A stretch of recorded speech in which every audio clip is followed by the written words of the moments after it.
अध्यक्षता में कैबिनेट की बैठक संपन्न हो गई। बैठक में राज्य से जुड़े कई अहम मुद्दों पर चर्चा की गई और कई महत्वपूर्ण प्रस्तावों को मंजूरी दी गई। मंत्री चैतन्य कुमार कश्यप ने फैसलों की जानकारी देते हुए बताया कि गेहूं उपार्जन के लिए 40 रुपए किसानों को बोनस देने का निर्णय लिया गया है। उड़द पर 600 रुपए प्रति क्विंटल बोनस देने का निर्णय लिया गया है। किसान को उनकी उपज का पूरा मूल्य मिले, यह सरकार की प्राथमिकता है। इसके अलावा बैठक में 7 विभागों की विभिन्न योजनाओं को निरंतर जारी रखने के प्रस्ताव पर भी मुहर लगी है। ऊर्जा विभाग की RDSS योजना को भी मंजूरी दी गई है। साथ ही इसके अलावा वित्त विभाग से जुड़े पब्लिक फंडिंग को निरंतर बनाए रखने के प्रस्ताव को भी स्वीकृति दी गई है। तो कई महत्वपूर्ण प्रस्तावों को मंजूरी मिली है। तो मोहन कैबिनेट की बैठक खत्म हो गई है और बता दें कि 3% महंगाई भत्ते को औपचारिक मंजूरी मिली है। तो मोहन कैबिनेट में कई अहम बैठक लिए गए हैं। बता दें कि कैबिनेट में लगी कई अहम फैसलों पर मुहर, तो 7 विभागों की योजनाओं पर मुहर लगाई गई है। और इसी खबर पर ज्यादा जानकारी के साथ भोपाल संवाददाता कुमार संदीप हमारे से सीधे जुड़ गए हैं। संदीप, मोहन यादव की अध्यक्षता में कैबिनेट की बैठक जो है संपन्न हो गई है और बैठक में यदि हम बात करें संदीप, तो राज्य से जुड़े कई अहम मुद्दों पर चर्चा की गई है और कई महत्वपूर्ण प्रस्तावों को भी मंजूरी दी गई है। जानकारी दीजिए। जी बिल्कुल, देखिए कविता, जिस तरह से आज कैबिनेट की बैठक थी उसमें जो सबसे बड़ा गेहूं उपार्जन का काम मध्य प्रदेश में जारी है, उसको लेकर एक अहम फैसला हुआ है कि अब जो समर्थन मूल्य है केंद्र का, उससे 40 रुपए बढ़कर जो है मध्य प्रदेश सरकार देगी।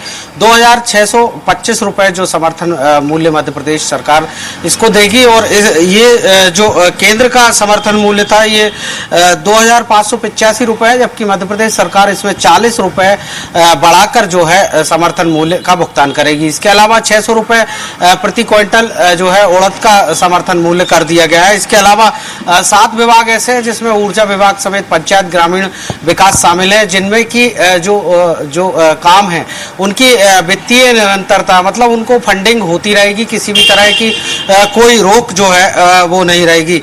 इसके अलावा अगर बात की जाए तो जो स्वामित्व योजना है, जो पहले अपने घर की पहली रजिस्ट्री कराते हैं, वो स्वामित्व योजना के तहत जिस तरह से मदद दी जाती है, उसमें भी कैबिनेट ने फैसला लिया है कि 46 लाख लोगों की निःशुल्क रजिस्ट्री कराई जाएगी। उसका जो भार है वो राज्य सरकार वहन करेगी।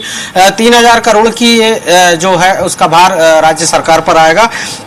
इसके अलावा एक नई पहल शुरू हुई है कविता, इसमें जो गुड गवर्नेंस है उसकी तरफ एक और कदम मोहन यादव सरकार ने बढ़ाया है और मुख्यमंत्री young interns for good governance programme की शुरुआत की गई है।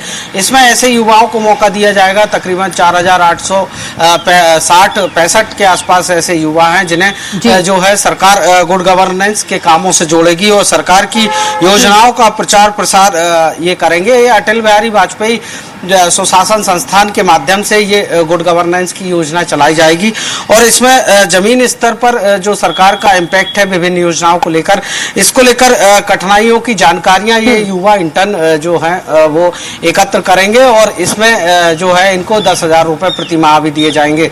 कुल मिलाकर एक अच्छी योजना की शुरुआत जो है सरकार कर रही है कि जमीनी स्तर पर कितना इम्पैक्ट जो है वो सरकार की योजनाओं का है, इसको लेकर ये गुड गवर्नेंस की पहल होने जा रही है। कैबिनेट ने इसमें फैसले पर भी मोहर लगा दी है। कविता, बिल्कुल। और संदीप, बात करें ऊर्जा विभाग की, तो ऊर्जा विभाग RDSS योजना को भी मंजूरी मिली है।